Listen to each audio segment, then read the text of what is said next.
Not too long ago, I reviewed the Anycubic Kobra X and I gave it a positive review. Shortly after that video came out, I started to have some troubles. I began to notice color bleed issues in some of the multicolor prints I was doing, especially going from black to yellow. And then I also had an issue with slot number 4 on the print head. It was jammed. So what happened? I'm going to tell you in this video. First of all, I'm Paul and I've been into 3D printing for over a dozen years. I started back when most 3D printers arrived as kits. You built them yourself, manually leveled the bed, hoped everything stayed calibrated, and well, you prayed for the best with your prints. Fast forward today and we have machines that are loaded with sensors that make 3D printing way easier than ever before. In this video, I'm going to show you the issues I encountered with the Kobra X, how Anycubic support responded, how the repairs went, and how my beta machine compares to the production version they sent over recently. Let's begin. The first problem, the color bleed. The first issue appeared while I was doing multicolor baby chick model prints. It was Easter time and I wanted to print a bunch of these guys out. I was using the default slicer settings and I didn't crank up the flush because I believe they're slicer settings. And I was getting a lot of contamination going from yellow to black for the chick. And then something else fun happened.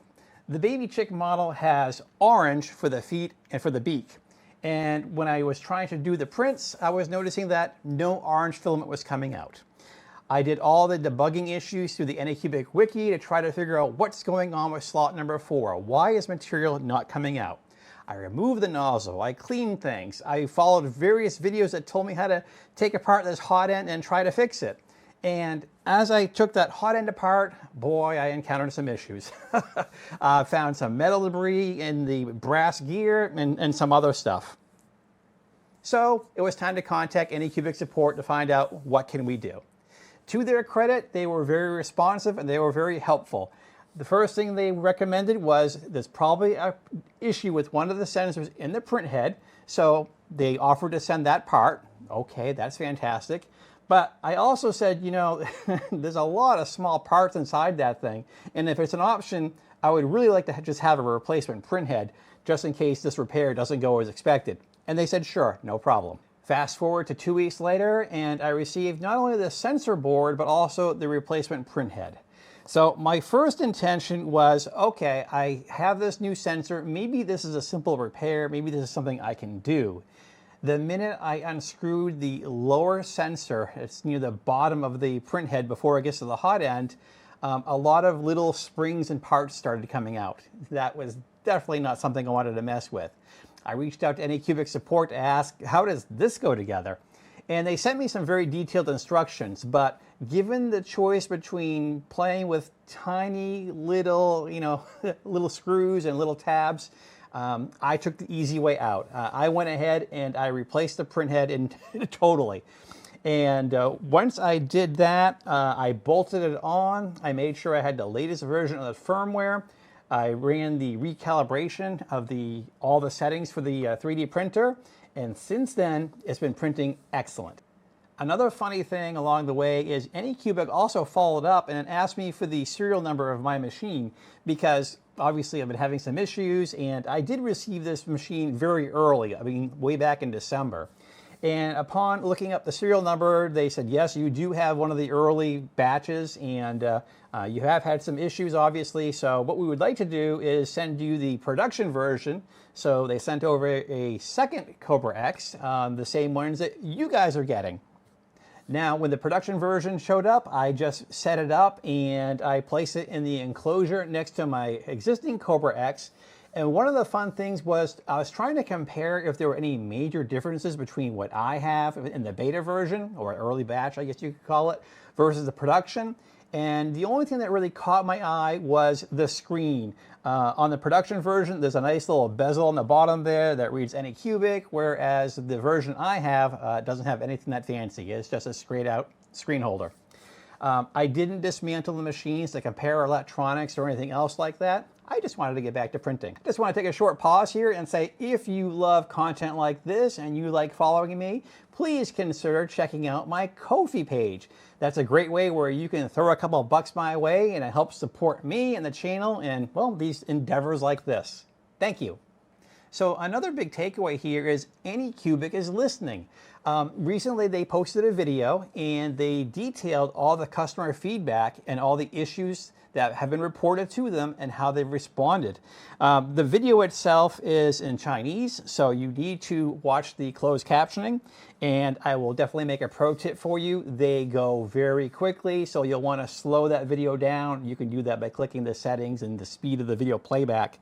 But they outlined a bunch of issues that were reported and that they are addressing: abnormal extrusion, bed mesh fade, problems with noise when printing with PETG, homing issues, ringing issues, auto bed leveling, and of course, most importantly, quality control issues. So kudos to them. I like that they're doing this kind of feedback. This isn't the Anycubic of the old days, in my opinion. You know, most vendors, just thinking back to a year or two ago, you know, they would release a printer and probably 4 months later, they were done talking about this model and already moving on to the next one. Anycubic, in my opinion, is doing it right. They are keeping up a steady pace of upgrades and they're doing a decent job. All right, so how are my Kobra X 3D printers performing now? I've had no issues. I mean, these things are printing great. The only things I'm going to mention a little bit later here is still some of the slicer settings and another little snafu I ran into. But overall, every print I've sent to both of these machines have come out really, really great and no other problems whatsoever. All right, let's talk about the ongoing issues I'm having. Number one is the slicer. I really wish they would nail down the color changes for their flushing volumes. I know you can go in there and manually set them up, and that's wonderful, but other vendors, I'm not going to name their names, but they pretty much have it set correctly in the profile itself. So I haven't had this issue going from black to white, ironically, but I have seen it going from, like I said, the black to yellow has been an issue. When I compare this to other slicers, if I go into Bambu Studio, for example, for my Bambu Lab A1, and I look at how much material is purged between black and yellow, granted it has a longer path at a hot end, but it purges a lot of material, versus the Anycubic doesn't purge a whole lot whatsoever. So if they could fine-tune that, that would be wonderful. Here on the print bed, I have a bunch of test prints I've done. And first of all, you can see with the chicks. And what I'm learning is that the default flush on the Kobra X is 0.7. And as we can see with these guys, that's not quite enough. I'm finding that if I want to have successful prints, even 0.8, I have a little bit still in there. So I'm learning that if I want that extra insurance that I'm purging enough material, I generally set my flushing volume to 1 or 1.1 just to be sure. Now on my Pokemon prints, I've got this guy came out fantastic, no issues whatsoever. And then I have, I'm not super savvy with the world of Pokemon, but I believe this is Eevee. And I did have a little bit of color bleed on the very top of the head. This was using the default flushing profile. I forgot to check it. And I have a little bit of color bleed on the top of the head. And I did it again, and I did increase the flushing volume. And I think what got me on this one, because I am seeing a little bit of it on the top of the head here, but not on the bottom by the tail. And I think what got me is I think I have left checked the purge into the supports. And as the supports got very, very thin, there just wasn't enough support to purge all of that material out. So I probably should have unchecked that option.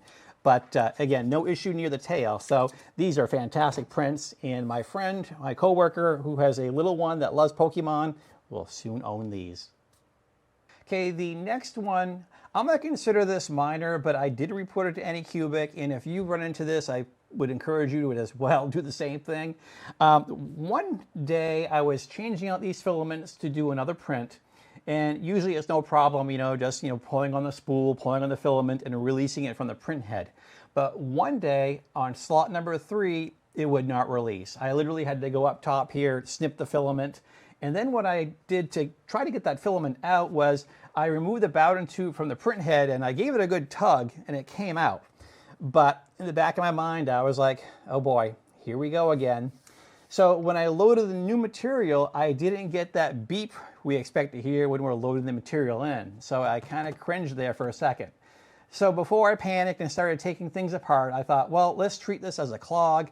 let's go to one of the other materials. Let's have it load that material and pay attention to what is purged out. So I did so, and I watched what it purged and what it flicked, and sure enough, it did purge out the color that I had already removed out of there.